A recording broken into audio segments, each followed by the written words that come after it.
We are talking with Natasha Hausdorff, international law expert and at the forefront of Israeli advocacy in recent years, particularly in the UK, and one of the torchlighters in this year's Independence Day ceremony. So, how did you hear about the fact that you will be one of the torchlighters? Well, Mark, it's very good to be with you. Thank you so much. I received a message in the first instance asking if I was available to attend, if I was confirmed, and it rather knocked my socks off. I was extremely touched and honoured, and not a little bit emotional to have been contacted about what I consider to be perhaps the highest honour that any Zionist might have bestowed upon them. How familiar are you with Israel? Do you visit a lot? I am 8th generation in the land of Israel. I have, throughout my life, visited a great deal. Lived here for a period about 10 years ago, and now I come whenever I can manufacture an excuse to do so pretty frequently. So many of our listeners will be familiar with you from social media clips of interviews on a variety of media platforms, which usually involve you defending Israel against a hostile presenter. How did you get involved in this work? Well, the social media side of things that you mentioned is actually something I'm extremely new to, a recent Instagram and X presence. But it was after the 7th of October that I started doing, I think, far more media work generally. And that, in many ways, built off of the work that I've been doing, perhaps not so much in the public eye, for the last 10 years with a voluntary organisation called UK Lawyers for Israel. We were established really by a bunch of lawyers that wanted to uphold the law properly with respect to Israel, to Israelis, to combat anti-Semitism, and we've provided a great deal of support to students, employees being discriminated against, combating BDS in various different arenas, including in the sporting world. But latterly, my real focus has been in respect of the international legal battle against Israel, so making submissions to the ICC, the ICJ, and trying to educate as many as possible about the lawfare initiatives against the only Jewish state. So if that's presenting to Parliament or at conferences or having meetings with officials and policymakers, really trying to spread the word about this phenomenon of targeting Israel through abuses of international law that has unfortunately been with us for a number of decades. What's the most difficult aspect about this kind of work? I saw a clip recently, I think it was from an LBC interview, where the interviewer stopped the interview after you criticised a previous interviewee. Is it always so hostile? Frankly, I welcome opportunities to address perhaps more hostile media. I think it's extremely important that they have at least a voice to address the misinformation, especially about international law, which is so frequently circulated. So, you know, there's nothing really I haven't heard or seen, and certainly getting kicked off a radio program for disagreeing both with the presenter and a previous contributor in the occasion that you referenced is somewhat par for the course. I'd say the hardest thing is actually getting on. It's perfectly plain that the vast majority of what is often referred to as mainstream media are not that keen to have a perspective which sets out what real international law is and highlights how, you know, international legal terminology like occupation, ethnic cleansing, colonialism, apartheid, and now genocide, how all of these terms are being inverted. And we're seeing a situation, not just a projection, where the crimes against the Jewish people are essentially attributed to the victims themselves, but also the weaponization of these very terms, so that in each instance, the wrongs that were done, either to the state of Israel or to the Jewish people more broadly, are inverted to such an extent that Jews are being accused of the crimes that were committed against them. The Labour Party in Britain basically purged Jeremy Corbyns, and most of his supporters left the party in protest. But do you think his fiercely anti-Israel opinions are still prevalent in the British media?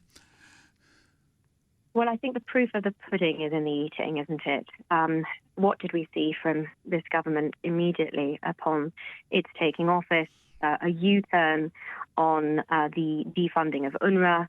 We also saw a U-turn in terms of the UK submission, criticising the court and questioning its approach to Israel in the absence of jurisdiction. And we've seen an arms embargo instituted against Israel on what appears to me to be a very problematic legal basis, raising concerns, as they have done, with respect to aid and detention. This government has suspended 30 arms licenses, which go to Israel's proportionality and targeting, despite the fact that the government has consistently recognised Israel's compliance with IHL. And I would go further than that and say, as military experts often do, that Israel goes far beyond what the United Kingdom would do in many of these circumstances to protect civilian life in armed conflict. So given just those few examples of concrete policy shifts very much against the Jewish state and sadly in support of its enemies, the proxies of Iran, not just Hamas, but also Hezbollah, Palestinian Islamic Jihad, and the other fronts that Israel is contending with, all of them take so much encouragement from policies like this, but also from the rhetoric that we've heard, very, very troubling rhetoric, including the foreign minister, first of all, accusing Israel of breaking international law and then having to walk that back, of course, because that is not the position of the government as a whole. Last week, some members of the Board of Deputies in Britain spoke out in public against the actions of the Israeli government. Does this make your task more difficult when you're trying to defend Israel? Well, it's really quite shameful that they would have presented themselves in any way speaking for the Jewish community in the UK, and the backlash that one has seen both from the board itself but also from ordinary Jews in the United Kingdom who take their Zionism very seriously and who understand the real damage that performances such as that letter to the Financial Times that you've referenced do. It does not just undermine the security and ability of the State of Israel to defend itself, but I think it also fuels anti-Semitism against Jews in the diaspora. The so-called as a Jew approach, using their supposed Jewish identity to seek to point score against the State of Israel. The really troubling aspect of this, though, is the fact that it is done through spreading falsehoods, such as what was contained in that letter, where Israel is always in the wrong and is being accused of the worst crimes imaginable. That is, as I say, truly inexcusable, but it is a phenomenon that exists. I don't think it makes my job harder because, thankfully, I have the truth and the law on my side. But certainly I think it makes the position of Jews in the UK a great deal more precarious, and it does very much fuel the sentiments of those that are inherently opposed to the Jewish state and that wish to support Hamas and the like. Is there something, do you think, the Israeli government itself should be doing and isn't doing that would help you and supporters of Israel defend Israel's position? So I'm the first person to understand the complexities of the situation that Israel is dealing with, and also the difficulty of contending with the false information across the media and across social media also. But let me just stress, everything that we have seen in terms of the reporting coming out of Gaza has been Hamas propaganda, and the complete refusal of any responsible media to acknowledge that they are unable to report freely from the Gaza Strip and that everything has Hamas's sanction is a desperate lack of journalistic integrity. In that context, of course, it is an uphill battle that Israel is fighting in the public arena.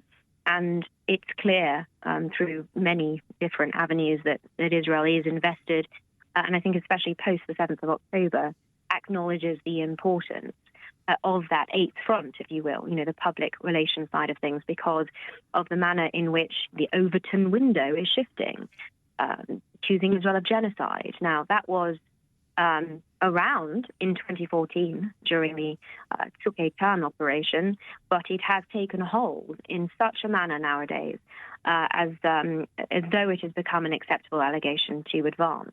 So that is extremely difficult. But what I would like to highlight is, I think, a degree of a shift Israel, I think, Zionism is very much rooted in a position of Jews not having to explain themselves to the outside world.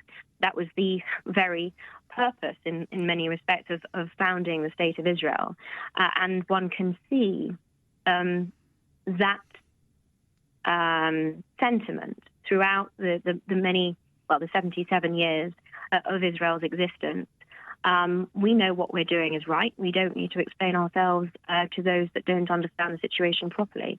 I would just say that I think that position is now shifting, and there is a greater deal of investment of time and energy and no doubt funding to making sure that the lies are counted and to prioritising putting out information as quickly as possible to counter the false narrative. Thank you for your time. Keep up the good work. And once again, congratulations on being chosen as one of this year's Torchlighters. It was a great honour, Mark. I'm very grateful. Thank you so much.